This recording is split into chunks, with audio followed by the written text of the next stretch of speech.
Morning, guys. Now time for the Okeechobee fishing report. In lake levels 1324, I believe, this morning. It's coming on down, guys. You got to be very, very careful. I had a gentleman the other day who said, I used to fish the lake at this level, and it seemed like the water was a lot deeper. Well, here's what happened, guys. You remember, anybody knows the north end of the lake, knows where the pole is out there at Dice's Ditch, that pole that sits way out in the water now. Well, years ago at 13.5, you couldn't fish behind that. That was solid bulrushes. There was no water fishable behind it. Hurricane Irma opened up a lot of that. So now we're actually fishing a lot further in. If you think about it, if you're fishing that far out, oh, you can get on plane anywhere out there. That's way out in the lake. So the lake has changed that much over the years. For the good or bad, whatever, the fact that the lake is low right now, and there's eelgrass and shrimp grass, and all that grass is everywhere, especially on the north end. It is really, really good up there. And fishing's very good right now, too.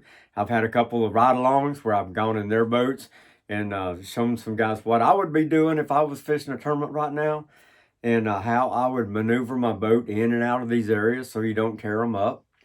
And they've done really, really well. They're catching some fish. They're going to have a good tournament this weekend. And so anyway, that's what I've been doing. But I got an email from gentleman, or Deb did, got an email from a guy that's been listening to our shows, and they just got here. They've been here for 3 or 4 days. They haven't caught very many fish, but the last day they were here, they were listening to something I was talking about, and they caught I think Debbie said 29 fish or something like that. And they had a great day their last day here. Deb told them, next time, get me with them the first day they're here so I can show them. They were in the right areas, but they didn't really figure out that pattern that was going on up there. And there's definitely a pattern, and I'll give you a little sneak preview of what that pattern is. You idle from the outside lake, you're going to see bulrushes and some reeds and stuff, and no grass on the bottom. It's going to be clean. Watch your sonar. Go on in. When you start hitting eelgrass, just stop right there and look around. Now keep going on across the eelgrass. Now fish the first reeds that you come to. And when you catch a fish, start going sideways. Don't keep going further back in or further back out. Go sideways. Try to stay in that same contour line. You can't really see a contour line. It is there, though. Let me tell you, it is there. That's why these certain grasses grow. Think about this. If you're out there and you got a big mat of Kissimmee grass, and all of a sudden there's a big area in the middle of it that's open, well, why is it open? Got to be something different with the bottom right there. Let's just think about that a minute. So that's the kind of things you got to think about when you're out there fishing. But bottom line is they had a great time the last day here, and they're going to be back because we don't want anybody going to Okeechobee and not catching fish down here. So that worked out really, really good for those guys. But, I've been talking about getting a metal boat and getting it set up. I've got to ride in a lot of these metal boats. I've ridden in the Ranger, the Vexes, the Bass Pro. I think there was another brand that I rode in. I'm going to design the perfect boat for Lake Okeechobee. Now think about this. Where a guy can go get him a 19, 20-foot metal boat rigged up for Okeechobee. It might only have one of these boats I fished in that had a 115 on it, rated for a 150. Could have made it maybe a little better, but maybe not. Don't know till you set them up. That's what I'm going to do. I'm going to set one of these boats up with different motors, different batteries, lithium batteries probably.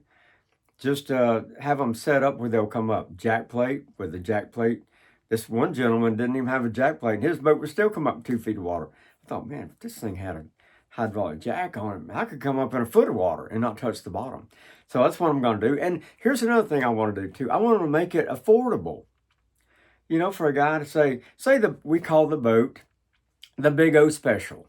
There's a company called BigO, but there's not a BigO Special, where people can say, I want to go get a BigO Special, just like Steve designed. And you can get it with just basic electronics, the basic trolling motor that you need, where it's affordable. And you don't have to spend $100,000. But you can take this same boat and now you can put forward-facing sonar. You can put all that stuff on it. You can load it to the hilt. Bottom line is it's got to have power poles. That's the bottom line. It's got to have at least one power pole on this boat. And because that's a necessity down here. And power pole is the original and the best. Let me tell you, it's not a close second. So anyway, that's what I'm gonna start working on probably next week. I think I got a couple of days off maybe, and I'm gonna actually start working on this design and get with some of these companies and see if they would be interested in taking my designs. Let me set this thing up and where it would be just really the perfect boat and where the average guy can just go buy one and be able to fish just as good as these guys that have these $130,000 boats. Trust me, that one day I fished out of a Bass Cat. I guarantee it was $130,000. Had everything you could put on it, brand new. And then I fished with a Bass Pro Shop boat that didn't have a hydraulic jack plate, had a 115 on it. I guarantee you, that gentleman caught just as many fish as that guy with that $130,000 boat. Now, think about that. And that's something that I think really we need here, especially around Okeechobee. We'll call it the BigO special. I don't know. Maybe call it something else. But anyway, that's kind of what I'm working on right now. It's foggy out there. But anyway, the whole North Shore is good. That's the fishing report. So we got to talk about the fishing report. Whole North Shore is good. South end is really cleared up. Folks, there's a lot of clean water out in the middle of the lake, too. The Spoil Islands out of Clewiston, that water's clean all the way to the water tank. So it's kind of getting overlooked. I'm not going to overlook it. The next time I get a chance to go fishing on my own, where I'm actually going to go out there and get out there on these reefs out in the lake, I guarantee you there's fish out there nobody's fishing for. So guys, if you know the lake, go check those reefs out. Don't just go to Cross Island. There's Cross Island just one of the shallowest part of one of these reefs. There's several reefs that cross the whole lake. Limestones, it's like a road with potholes in it. Fish love those areas out there. That's where they live most of the time. And then they come in and do their thing. They spawn and everything. You know, a lot of guys say, when they got forward-facing sonar for the first time, they said, we're beginning to realize that we don't fish where those fish live. The places that we fish, they're not there all the time. So they're learning a lot. Rick Clun said it too. He said forward-facing sonar is gonna really give those anglers an education in learning fish behavior and habitat, why they do certain things, because you're gonna be able to see them. Before we could never do that. But that's a whole nother issue right there. But anyway, if you want to do one of these ride-alongs with me, if you want me to get in your boat, I'll get a stick. I'll bring a stick, show you how to use it. And you can call Deb, 239-560-2704. And we'll get you all fixed up and get you out there one afternoon or in the morning if I'm already booked. I do a lot of two-a-days, doing that today.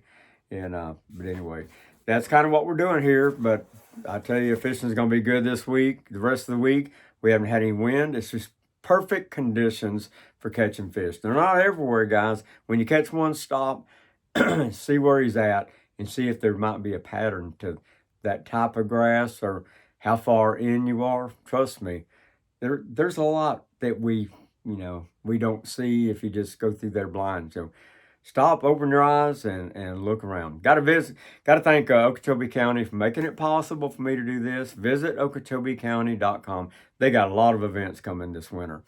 Lakeshore Marine, power pole. Can't do it without power pole. Clewiston Golf Course, bring your clubs. I'm telling you, I played golf yesterday. Course is in tremendous shape, and they're booking more tee times than ever. Probably because we're telling everybody here to come on down and play a little golf while you fish too. And Joanne Jordan, State Farm Insurance, she'll help you. Go by and see her if you got any problem with insurance.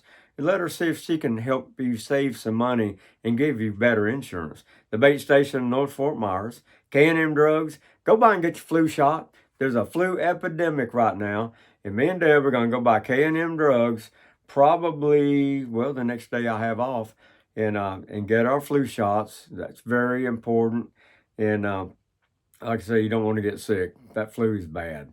Pogie's Family Restaurant, RV1 Mobile Repair. If you got a problem with your RV, call this number, RV1 fix my RV. And they'll come out and take care of you, look at your stuff, see what you got, see if they can fix whatever your problem is without having to, pull your RV out of the campsite. But anyway, that's pretty much going to do it for today. I can't wait to get out there again today. And man, I'm looking for a day off when I can get my boat out and go out and check some of this stuff out in the middle of the lake. I think it's going to be incredible. Can't think of anything else. I'm sure I forgot something. But anyway, I'll think of it and talk about it tomorrow. Y'all go fishing and stay hooked up.